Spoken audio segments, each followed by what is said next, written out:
Est-ce que tu as déjà été victime des pensées que tu n'approuves pas ou des pensées qui te dégoûtent? Est-ce que tu as déjà été oppressé au niveau de tes pensées? Si oui, alors cette vidéo, elle est pour toi.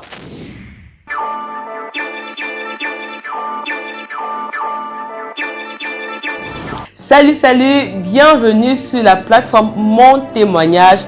Vous êtes sur la chaîne ICTV et aujourd'hui, nous allons à la rencontre d'un nouveau jeune qui va nous partager son témoignage et la manière avec laquelle le Seigneur l'a délivré. Donc, le suspense ne sera pas trop long. Donc, nous sommes avec Franck Loïc. Hello Franck. Hello Stésia. Ça va? Je vais bien, merci. Tu es bien installé? Très bien, merci. Okay. Est-ce que tu peux faire un coucou à la caméra? Hello les amis.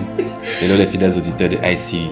Alors, nous sommes avec Franck Loïc aujourd'hui qui a décidé de nous partager son témoignage. Mais avant de tout, Franck, est-ce que tu peux juste te présenter de manière très brève qui est Franck Loïc? Ok, merci Stésia. Donc, comme tu l'as si bien dit, je suis Franck Loïc. Je suis informaticien de formation. Je travaille en tant qu'analyste de risque dans une entreprise de la place. Je suis en Christ depuis 2020. J'ai un parcours anglo-saxon dont j'ai fait des études en anglais et puis en français, principalement dans un internat. Donc j'ai fait 7 ans dans un internat au nord-ouest du pays avant de me rendre au sud-ouest du pays et plus tard au littoral. Et depuis 2020 que je suis ici à Douala. Waouh, là, nous avons un intello aujourd'hui là. Ok, waouh, quel parcours. En tout cas, vraiment un intello. Chapeau.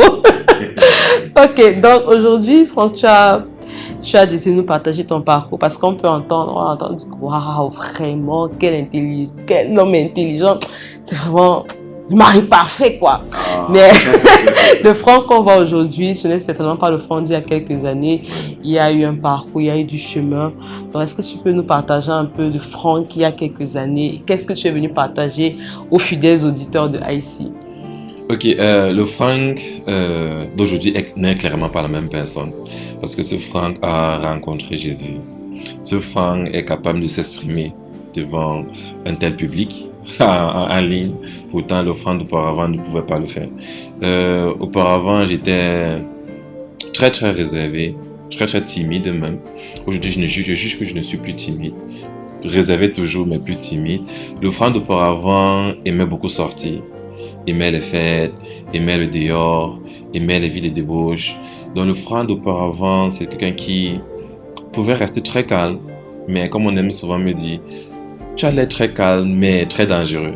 Non, oui, le Franck d'auparavant était comme ça, mais depuis 2019-2020, que j'ai décidé véritablement d'apprendre à connaître, mais qui est ce Dieu, qui est ce Jésus, qui est cette personne-là pour qui je ressens un vide dans mon cœur. J'ai véritablement vu une transformation, j'ai vécu un changement et aujourd'hui, ce n'est pas la même personne.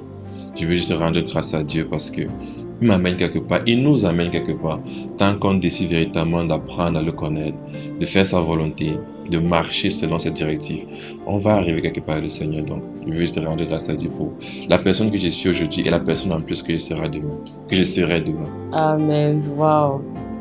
Vraiment, c'est Jésus la solution à ton cri invisible. Le vide que tu sens à l'intérieur de toi, là, il n'y a que Jésus qui peut le combler.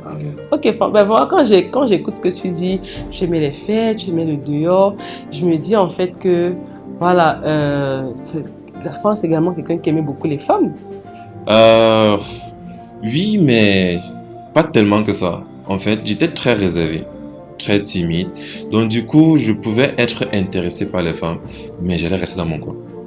J'allais vraiment rester dans mon coin. Par contre, ce qui m'a totalement accroché, les films pornographiques, la masturbation. J'étais accro à ces éléments-là. Et je pouvais me contenter de ça.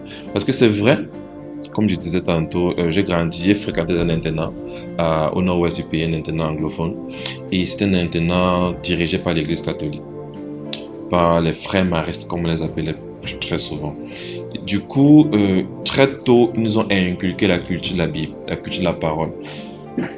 Dans le cursus anglophone, anglo-saxon, on compose la religion. de la première à terminale. Donc, j'ai composé la religion de la première de la sixième, autant pour moi, la sixième jusqu'en première. J'ai arrêté en première, en terminale, vu que je ne pouvais prendre que 5 matières. Donc, je n'ai pas pris la religion. Donc, du coup, c'était obligé. Prier environ 6 à 7 fois par jour, avoir la messe chaque jour, du lundi au dimanche. Donc, très tôt, j'ai cette culture de la Bible, de la parole de Dieu. Donc, il y avait au moins certaines choses qui, selon moi, devaient se faire normalement. Par exemple, les femmes, oui, bien sûr, en tant qu'homme, j'étais attiré vers des femmes, mais je fuyais. Et je me disais, oh, pourquoi aller vers des femmes quand je me dis que la parole n'aime pas ça? Et puis, je me suis réfugié dans la pornographie, la masturbation. Pourquoi? Parce que je me disais, la parole n'en parle pas. La parole n'en parle pas forcément, donc c'était pour moi un piège. Donc je pouvais voir des femmes et puis je me dis, ok, je vais me consoler ailleurs. Donc, oui. Wow. Ah, ça, c'est vraiment un piège. C'est-à-dire que vraiment, dans la Bible, je n'ai pas vu écrit en noir sur blanc, tu ne te masturberas point, tu ne regarderas point des films pornographiques. Et on se dit que bah, de toute façon, certainement, Dieu cautionne ça. Et comme tu l'as dit, c'est vraiment un piège. En tout cas, moi, ce que j'aimerais peut-être qu'on parle aujourd'hui de pensée oppressante, parce que lorsque, je disais, quand on regarde Franck aujourd'hui, on peut admirer la personne qui est Franck, on peut respecter, saluer le parcours de Franck aujourd'hui, mais au-delà de ça, comment est-ce que quand tu es encore dans le monde, même quand tu es en Christ, parce que le but c'est de transmettre aux personnes que la vie en Christ n'est pas parce que tu es en Christ que voilà, du jour au lendemain, ou là tu dors, Jésus à côté, le Père est à ta gauche, le Fils à la droite, le Saint-Esprit à la tête. Mais il y a toujours des challenges parce que Dieu ne nous a pas promis une vie de facilité, mais une vie de possibilité.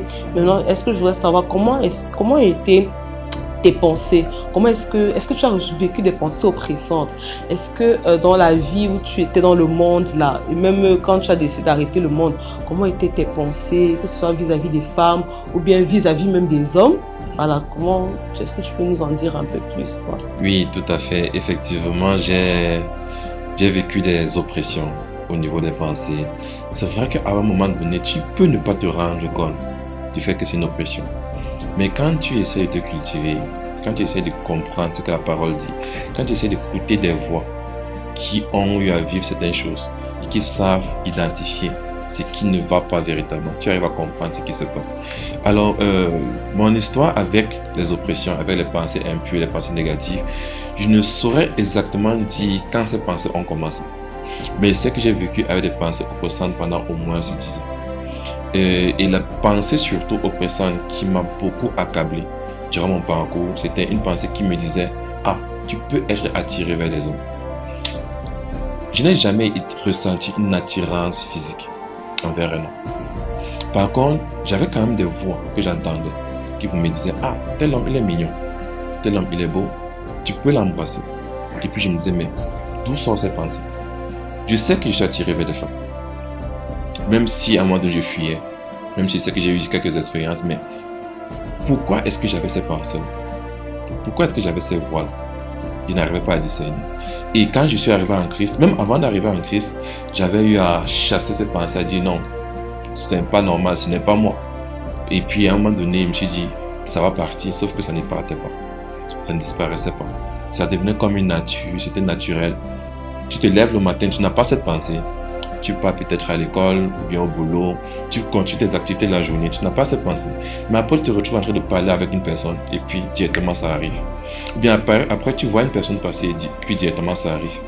Et quand je suis arrivé à Christ, en Christ, les pensées ont demeuré.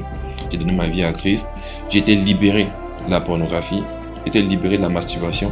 Je n'ai jamais eu à prier pour ces choses. Mais je me suis juste rendu compte que quand j'ai commencé à chercher Dieu, véritablement, naturellement, ces choses-là sont parties de ma vie. Mais par contre, ces pensées-là, elles ont véritablement persisté. Et je me rappelle, c'était aux alentours de 2023, si je ne me trompe pas, lors d'un culte du dimanche dans ma communauté Impact Centre Chrétien, le pasteur principal, l'apôtre Yvan, il prêchait et il a dit quelque chose qui m'a énormément marqué positivement. Il a dit, parfois on prie, on demande certaines choses à Dieu, mais on ne les reçoit pas. Pourquoi? Parce que on prie, mais on ne prie pas correctement en fonction du sujet de prière. On ne prie pas correctement en fonction de ce que nous vivons. Il a dit, parfois tu prends autorité sur quelque chose, sur une voix, sur une pensée, mais tu as l'impression que la pensée ne part pas, elle revient. Tout simplement parce que quand tu dis « arrière de moi », tu n'es pas en train de dire « la pensée sort de ma vie ». Tu es en train de dire à cette pensée « place-toi derrière moi ». Et il disait « parfois tu as vécu des choses, mais tu as honte de ce que tu as vécu. Et tu ne l'as jamais raconté. Tu ne l'as jamais dit à qui que ce soit. Et tu restes avec, tu vis avec. Et ça te dérange. Mais au lieu de véritablement prendre autorité là-dessus, tu te lèves et tu dis « arrête de moi, place-toi derrière moi ». Donc, en d'autres termes, tu caches cette pensée-là, cet esprit mauvais-là, cet esprit impur qui te hante. Exactement. Il ne quitte pas ta vie. Il se cache juste pendant un certain moment. Et puis après, il revient, il refait surface. Et puis, il me rappelle durant ce culte, pendant que le pasteur prêchait, pendant que l'apôtre prêchait, directement, j'ai eu comme un flash qui me disait « ah, ces pensées-ci, elles ont commencé quelque part. Il y a forcément quelque chose que tu as vécu auparavant, pour laquelle tu n'as jamais véritablement pris le temps de t'exprimer. Tu vis avec, tu caches, tu as peut-être honte de la situation. Et c'est pour ça qu'aujourd'hui, cet esprit-là a l'autorité de venir te hanter, de venir t'oppresser. Et puis, je suis resté durant ce culte. Je n'écoutais même plus le message. Le message passait, mais j'étais plus focalisé sur le message. Et j'étais en train de véritablement essayer de comprendre et de demander au Saint-Esprit, mais Saint-Esprit, qu'est-ce qui s'est véritablement passé? Qu'est-ce qui s'est passé? Pourquoi est-ce que j'ai cette pensée-là qui me hante? Et tout à coup, j'ai eu comme un rappel mémoire d'un épisode que j'ai vécu quand j'étais à l'internat. Je me rappelle plus, c'était à Forme Tirée ou Forme Fort. Chez nous, les anglo-saxons, c'est comme ça qu'on appelle les classes. Je pense que c'est l'équivalent de la 4e ou la 3e, un truc comme ça. Mais je pense qu'entre 4e et 3e, je pense que c'était aux alentours des années 2009, voilà, 2009-2010, un soir à l'internat, je ne me rappelle plus vraiment des faits, de qu'est-ce qui a causé, comment, bref, les circonstances, comment est-ce que ça a commencé. Je ne me rappelle plus trop de très bien de ce qui s'est passé, mais à un moment donné, avec un camarade de classe, de ma classe, on s'est embrassé. Et je pense que c'était le premier être humain que j'ai embrassé. Donc, la première personne que j'ai embrassée, c'était un garçon, un homme. Sans savoir, ça a été une porte pour ces pensées-là. Et c'est là où le Seigneur me faisait savoir que, ok, rappelle-toi, il y a cet épisode-là que tu as vécu. Et ça a été la porte. Donc ton corps, entre guillemets, c'est, je ne vais pas dire que c'est habitué à ça, mais c'est dit que c'est peut-être ça qui est normal. Malgré le fait que tu ne désires pas des hommes, tu n'es pas tiré vers des hommes. La preuve, c'est que le lendemain matin, avec ce camarade de classe, on s'est dit, c'était une erreur, c'était pas normal. On ne le refait plus. Et on ne l'a plus jamais refait. On n'a plus jamais en parlé. Je ne sais même pas s'il y a des personnes dans la nuit qui se sont rendues compte, etc. Mais toujours est-il que, après ça, il n'y a plus d'épisodes similaires. Mais, ça a été une brèche qui a été ouverte. Et pendant plusieurs années, comme je disais, c'était peut-être aux alentours de 2010, 2009, 2010, et jusqu'en 2023. Quand je suis parti à l'université, c'était la même chose, les mêmes pensées qui revenaient, etc., etc. Et puis je me suis dit, c'est pas normal. Donc quand j'écoutais cela et que le Saint-Esprit me rappelait ces choses-là durant le culte du dimanche, je me suis dit, waouh, waouh. Dans ce cas, qu'est-ce qu'il faut faire? Le pasteur, l'apôtre Yvan, il a continué son message. Il a dit, c'est lui qui cache ses transgressions, ne prospère point. Mais c'est lui qui les dévoue, c'est lui qui les avoue et qui les délaisse, il progresse. C'est à ce moment-là, véritablement, que je me suis dit, ok, je vais faire quelque chose de tout simple. Et à prier pour cette chose. Et à prier contre ces paroles, contre ces voix, contre ces esprits.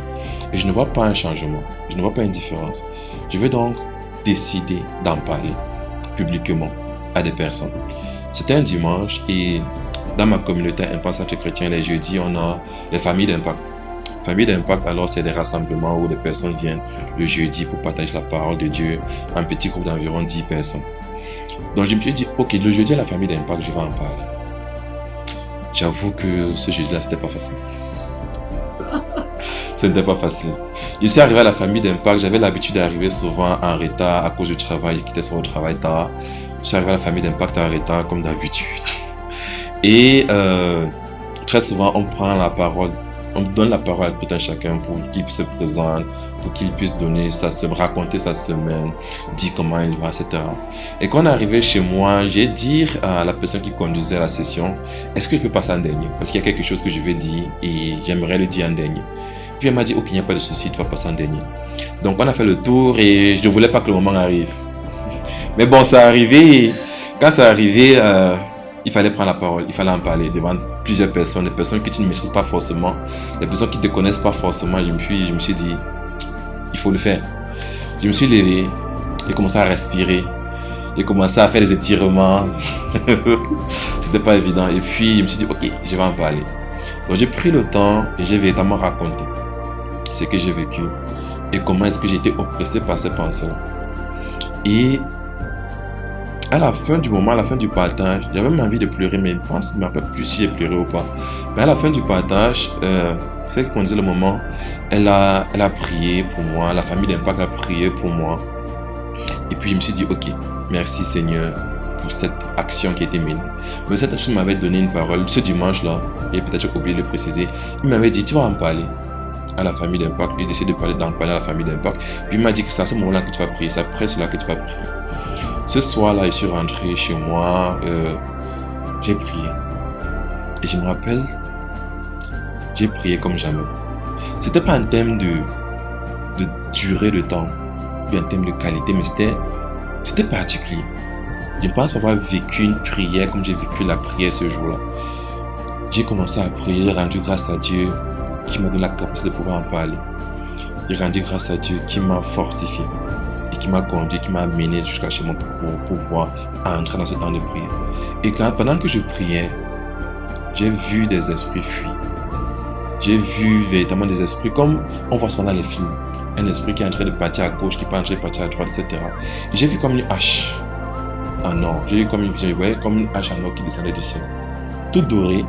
Et puis quand je prenais la hache, je pouvais fendre des esprits en déclarant des paroles de Dieu, en déclarant la fin, etc. Et puis il y a certains qui voulaient s'enfuir. Je voyais comme des anges qui se levaient et qui prenaient comme des arcs pour tirer sur des esprits qui s'enfuyaient.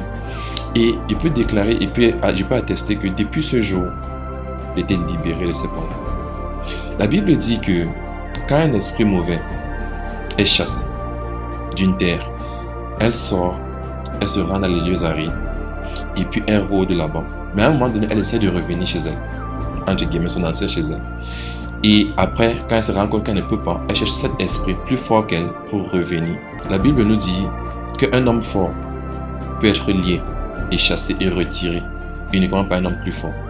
Et j'atteste que, à un moment donné, après 2023, la pensée a voulu revenir une ou deux fois. Mais on trouvait que la maison était lavée et que la maison était occupée par un homme plus fort, qui est Jésus le Christ. Et depuis 2023, véritablement, je n'ai plus jamais été oppressé par ces pensées-là. Donc véritablement, les pensées impures, les pensées oppressantes, les pensées qui nous dégoûtent, j'en ai vécu, mais le Saint-Esprit m'a fortifié et m'a libéré de cela. Amen. Waouh, waouh, quel parcours. Amen. Vraiment, on rend grâce à Dieu vraiment pour le Dieu qui délivre. Ça démontre vraiment que c'est possible d'être jeune et d'avoir des pensées qui sont pures. Parce que quand tu parlais, ce qui a beaucoup attiré mon attention lorsque tu as dit, en fait, il y a eu un élément déclencheur.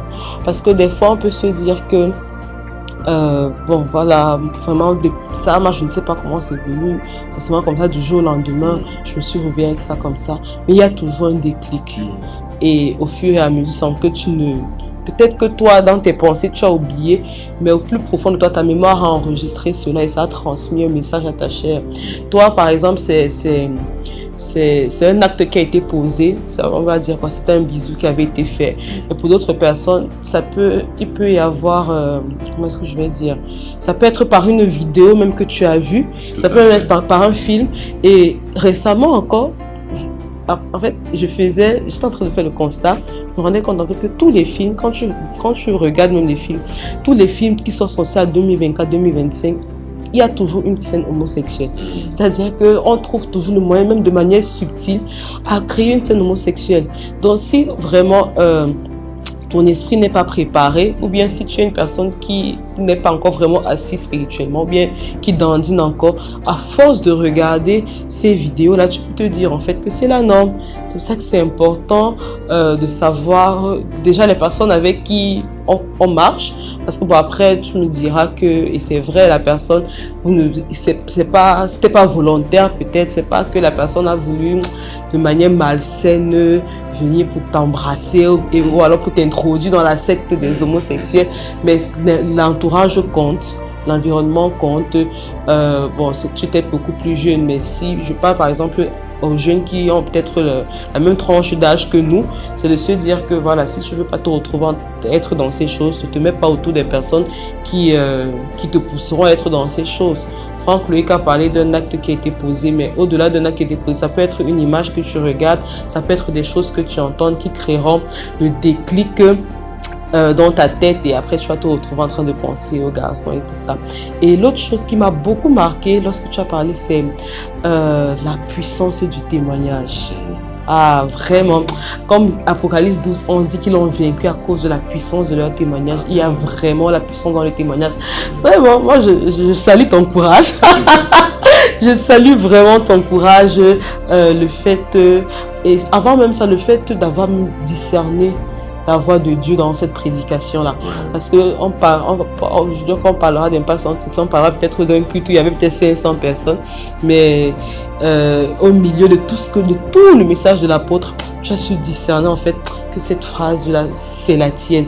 Et ça me rappelle le verset qui dit, en fait, lorsque le Seigneur dit, quand il frappera à la porte de notre cœur, nous n'endurcissons pas notre cœur, en fait.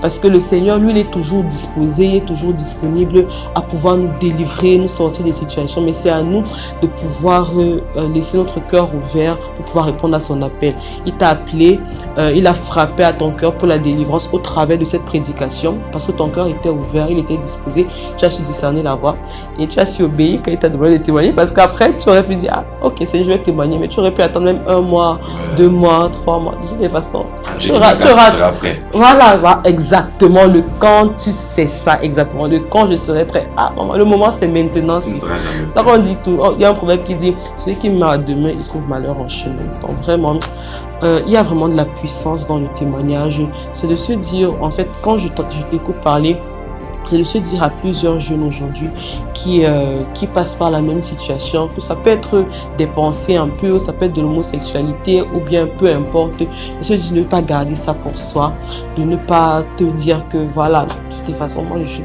trop sale. Si le Seigneur te met à cœur de partager, ça veut dire qu'en fait, il y a une puissance et il y a une clé dans la délivrance. Et par exemple, nous avons Franck Loïc qui serait très disposé à t'écouter si tu as besoin de parler. On va mettre ces informations, si tu le permets, bien sûr. On va mettre son numéro pour qu'on tu puisses lui écrire, tu puisses l'appeler pour que tu ne traverses pas la situation seule.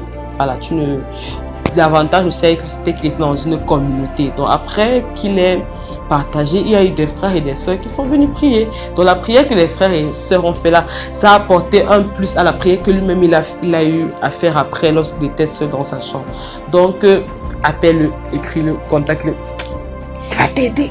Amen. Ce que tu as dit c'est très pertinent, c'est très vrai. La Bible dit que l'ennemi rôde comme un lion rugissant, cherchant qui dévorer. Il n'a pas besoin que tu lui donnes une porte d'entrée. Pour moi, ça a été un acte, un contact. Pour une autre personne, ça peut être une image. Pour toi, ça peut être autre chose. Ça peut être également ce contact, une image, un son, une voix, un toucher. Et cela peut être la porte d'entrée pour l'ennemi, pour véritablement venir et accabler ta vie, t'oppresser pendant longtemps. Mais il faut juste être capable de discerner la voix de Dieu, obéir à sa voix et savoir que peu importe ce qui se passe ici, je refuse. Parce que c'est vrai, il rôde comme un lion, mais il n'est pas un lion. Et il y a le véritable lion de la tribu de Judas, lui qui est capable de faire ces choses-là. Donc si nous sommes capables de s'ouvrir et d'accomplir la volonté de Dieu, dans notre saison, la saison où nous demande de le faire, on va voir des changements. Je me rappelle en 2000, je pense que c'était en 2016, j'ai failli quitter le pays pour aller aux États-Unis d'Amérique. Et je pense que si j'étais parti à ce moment-là, avec ces pensées, dans un environnement qui prône et qui encourage de telles choses, Dieu seul sait. On t'aurait pas récupéré Dieu aussi seul sait. facilement. Parce que tu allais peut-être te lever pour aller parler de ça à une personne. Tu vas dire que, ah non, c'est normal, sens-toi libre, essaye, etc. Pourtant, non, c'est pas normal. C'est pas normal. Donc, si tu ressens de telles pensées, de telles oppressions, et tu te dis c'est normal, tu veux vivre avec, demain tu peux te retrouver dans une situation où ce sera beaucoup plus difficile de faire une marche en arrière. Donc, véritablement, dès cet instant, n'attends pas. Va vers le Seigneur, tu demandes au Seigneur de pouvoir te parler. Qu'est-ce qui ne va pas? Quelle est la racine de cette pensée? D'où sort cette pensée? D'où sort cet esprit-saint? Et le Seigneur est fidèle pour te révéler ces choses-là. C'est pour ça que la Bible dit que le Saint-Esprit nous révèle les choses cachées. Et quand il va te révéler cela, il va te donner une instruction. Comment est-ce qu'il faut procéder? Il faut en parler. Ne reste pas avec. Celui qui cache ses transgressions ne prospère pas. Celui qui cache ses transgressions ne prospère pas. Vraiment, ne garde rien pour toi. Parle trop des personnes avec qui tu vas parler. Et moi, ce que je voudrais aussi dire, c'est que le diable ne respecte personne. C'est-à-dire que ne te dis pas que, voilà, je pourrais peut-être prendre le cas d'une fille, ne te dis pas que, moi, je suis tellement féminine que vraiment, l'attirance avec une autre femme, là, ça ne me concerne pas. Vraiment, la Bible nous demande de veiller. De vraiment veiller, parce que le diable lui ne respecte personne. C'est-à-dire que même si tu es la plus féminine, même si tu as une longue liste de garçons qui sont derrière toi, si le diable veut injecter des pensées homosexuelles, des pensées un peu tout ça là, il ne va pas respecter ta carrure, ton style et tout ça là. Donc soyons vraiment toujours dans une attitude de veille, sentons-nous toujours concernés, parce que tu peux ne même pas avoir, je peux te dire que voilà, de toute façon, moi je me sens pas vraiment concernée parce que je n'ai peut-être pas encore vu une image et tout ça là, mais le fait par exemple, juste que tu te retrouves au bureau par exemple, avec deux personnes qui sont dans ce genre de cas, tu te dis, de toute façon mes collègues de tous les jours, je suis habitué. À force de croire que tu es habitué, un jour tu te rends compte en fait que ce que tu as dit que tu es habitué là, que ça te fait rien, c'est en train d'agir à l'intérieur de toi. Nous devons toujours être dans une attitude de veille. Toujours dans une attitude de veille. Vraiment, Franck, merci beaucoup. Merci beaucoup pour ton partage, parce que ça nous conforte sur le fait que c'est possible d'être jeune et d'être délivré des pensées un peu. Parce que l'une des choses qui mine beaucoup la jeunesse, c'est vraiment tout ce qui est impureté, tout ce qui est immoralité, débauche sexuelle, tout ce qui est impudicité, vraiment en fait tout ce qui est impureté sexuelle quoi. Et t'écouter aujourd'hui, ça démontre juste que Dieu peut délivrer des pensées impures. Ça démontre juste qu'il suffit juste de lui faire confiance. Peu importe ton état, peu importe, même si tu sens que tu es sale, peu importe comment tu es, de toute façon, il est la seule personne qui ne t'abandonnera jamais. Les hommes pourront te juger, mais lui ne te jugera pas. Il suffit juste de lui faire confiance, d'être sincère avec lui, de savoir discerner sa voix, comme Franck a su discerner sa voix, parce que lorsque nous sommes sincères, on crie vraiment à Dieu, Seigneur, je veux changer.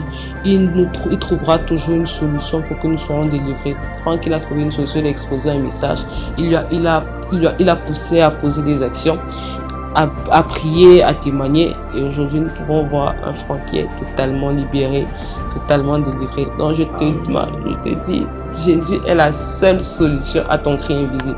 Ça sert à rien d'aller te cacher derrière la drogue, disant que de toute façon la drogue, je vais un peu m'évader là, ou bien d'aller te dire que d'autres personnes se diront après que voilà, vraiment comment je pense il y a trop de garçons comme ça. Donc là maintenant je vais pas aligner les filles en se disant que en alignant les filles, en changeant les copines tout le temps, ça va venir faire partie. C'est pas comme ça. On ne règle pas un problème avec un autre problème. Donc la seule solution c'est Jésus-Christ. Amen. Merci beaucoup encore Franck. Nous juste que avant de clôturer, si tu peux juste élever la voix pour pouvoir prier, porter toutes ces personnes-là qui passent par la même situation pour que la grâce de Dieu les soutienne. Amen. Nous allons juste demander à Dieu de nous donner la capacité de pouvoir entendre sa voix, parce que tout commence par là. Entendre la voix de Dieu, discerner la volonté de Dieu et accomplir cette volonté. Père, nous te prions pour te dire déjà merci. Merci parce que tu nous aimes. Merci parce que tu veux nous amener quelque part. Merci parce que tu as un plan excellent pour nous. Tu as des projets de paix et de bonheur pour nous, afin que nous puissions avoir un avenir et une espérance. Père, c'est ton plan, non pas seulement pour moi, non pas seulement pour Stésia, mais pour chaque jeune, pour chaque personne, pour chaque être humain. Oh Père, nous te supplions. Nous voulons te présenter nos cœurs, présenter nos vies, présenter les personnes que nous sommes. Toi seul, tu sais ce que nous vivons au quotidien. Toi seul sais véritablement ce qui nous oppresse, ce que nous cachons au-dedans de nous, les éléments pour lesquels nous avons honte, les actes, les œuvres pour lesquels nous avons honte et nous ne voulons pas être capables de les amener à la lumière du monde. Nous ne pouvons pas les présenter devant les personnes. Père, nous te supplions, regarde à nos cœurs et donne-nous cette capacité de nous lever et d'agir conformément à ta volonté. Dans ce proverbe 28 au verset 13, tu dis véritablement, comme nous l'avons rappelé encore plus d'une fois durant ce moment de partage, que celui qui cache ses transgressions ne prospère point. Mais celui qui les avoue et qui les délaisse lui, par contre, il va prospérer. Père, nous te prions, nous te demandons, donne à chaque jeune la capacité de pouvoir avouer et de laisser, Seigneur, tout élément qu'ils font au quotidien, tout acte, toute activité qu'ils font qui ne sont pas conformes à ta volonté et que cela quitte de leur vie dans le nom de Jésus. Ta parole nous dit également en 2 Corinthiens 10 au verset 4 que les armes avec lesquelles nous combattons ne sont point charnelles, mais elles sont puissantes par la vertu de Dieu. Alors Père, nous venons juste par la vertu de Jésus le Christ combattre contre ces oppressions. Nous mettons fin à ces oppressions. Toute hauteur, toute pensée, toute domination, toute principauté qui se lève contre la connaissance de Dieu, contre la vérité de Dieu, nous les renversons. Nous renversons toute forme de forteresse qui nous oppresse. Nous déclarons la fin de ces oppressions. Nous disons que l'ennemi n'aura plus d'impact sur nos vies. L'ennemi n'aura plus d'impact sur la vie d'un jeune. L'ennemi n'aura plus de main mise sur la vie d'un jeune. Parce que Jésus le Christ, lui, il règne. Le Saint-Esprit règne. Son corps est le temple du Saint-Esprit. Alors son corps sera véritablement ce vase-là qui est utilisé pleinement pour représenter le Christ. Rien n'empêchera à ce jeune qui nous écoute, Seigneur, de marcher pleinement dans la victoire et d'être véritablement cet ambassadeur de Christ qu'il est appelé à être, bien qu'elle est appelée à être. Père, nous voulons te dire merci. Merci véritablement parce que tu éclaires un jeune. Tu donnes la possibilité à un jeune de comprendre la parole, de comprendre le message et d'accomplir ta volonté. Père, ta parole nous dit dans Romains 12 au verset 2 que nous devons être renouvelés par ton intelligence. Père, que ton intelligence renouvelle chaque jeune et que chaque jeune puisse être capable de se livrer totalement à toi et de sortir de là avec un jour qui est léger, qui est doux, qui est le jour de Jésus le Christ. Que toute la gloire te revienne dans le nom de Jésus. Amen. Amen, amen, amen, amen. Wow. Amen. Merci Seigneur. Merci beaucoup Franck. Merci d'avoir décidé de partager avec nous ce témoignage. Je crois que ce sera la libération et la délivrance pour plusieurs jeunes qui passent par une oppression dans leurs pensées. Vraiment, c'est de vous dire aujourd'hui, sachez que vous n'êtes pas seul. Peu importe les pensées dégoûtantes, peu importe la qualité des pensées que vous avez à l'intérieur de vous, Jésus le Christ, il a toujours la main qui est tendue vers vous pour que vous puissiez, comme Franck l'a dit dans la prière, porter un joug qui est léger. La volonté de Dieu n'est pas que nous ayons à subir ce que nous ne voulons pas. La volonté de Dieu n'est pas que nous ayons à subir un joug qui est trop lourd, un fardeau qui est trop lourd, mais il veut nous donner son joug à nous qui est léger. Alors accepte de revenir à lui, accepte sa main qu'il a tendue vers toi et tu seras délivré de cela. N'oublie pas, à Haïti, nous croyons que c'est possible d'être jeune, d'être consacré et d'être équilibré, d'être épanoui et surtout de marcher dans la sanctification. Amen. Parce que nous croyons en ta consécration. Merci beaucoup Franck. Merci. Vraiment, que le Seigneur te bénisse. Bientôt, on va encore l'appeler sur le plateau de IC pour une prochaine thématique. Vraiment, ciao, ciao. À très, très bientôt pour de prochaines vidéos.